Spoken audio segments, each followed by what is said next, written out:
Welcome back. Again, my name is Debbie Farthing, and in this video, I'm going to share with you this beautiful 1910 wedding dress. One of the things that I love most about this dress is the opportunities it gives us to talk about the different people who were associated with it. So sit back, relax, and let me take you on a journey. So let's start with the dress. Champagne-colored silk satin forms both the skirt and the straps or bretelles that extend up and over the bodice. Lengths of handmade Belgian Point de Gaze lace embellish both the front and back of the skirt as well as form the bodice. Other lace is used to fill in the neckline and create undersleeves.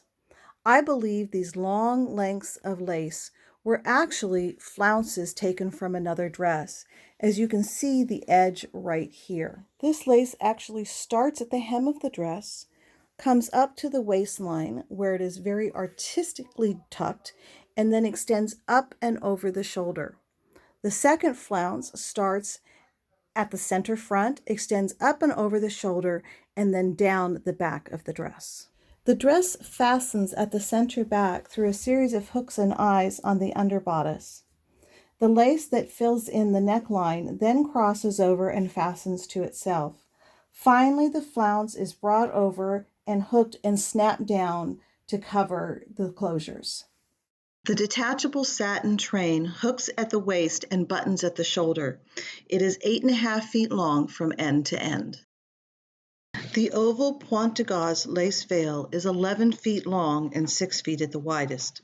The veil was made by applying needle lace motifs to a machine netting, with additional pieces added for a three-dimensional effect.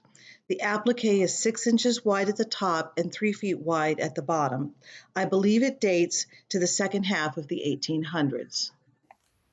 The history of the dress really begins with two women, Jenny Wiedersheim and Jenny or Jane McKay, who were the proprietors of the dressmaking business Jenny & Company in New York City.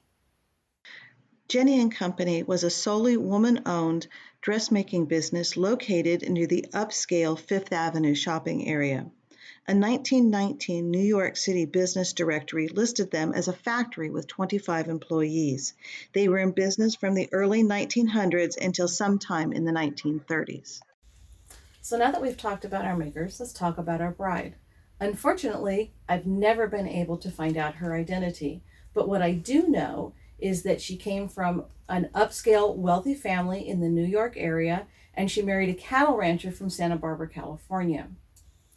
So Santa Barbara at this time was considered to be a sort of resort area for the wealthy and elite, even from the East Coast. So even though she was leaving behind a very urban, up-class environment and going to a more rural environment, there was still plenty of upscale, wealthy, fashionable people for her to associate with. So after our bride's husband died in the early 1960s, she decided to leave the ranch. She gave her clothing, her wedding dress, and other things to her sister, told her to sell them and to give the money to the church. At this time, an antique dealer bought the dress at auction and was using the veil as a canopy on a bed. That didn't work out so well, so he ended up selling the dress to some antique dealer friends of my family from whom I acquired it. In 1987, I wore the dress, train, and veil when my husband and I were married. My daughter wore the dress for photos and the veil for the ceremony at her wedding in September of 2019. And just this February of 2020, my daughter-in-law wore the veil when she married my son. So in conclusion, we often look at objects such as these as art, and we can certainly appreciate the expertise and expense that went into creating them.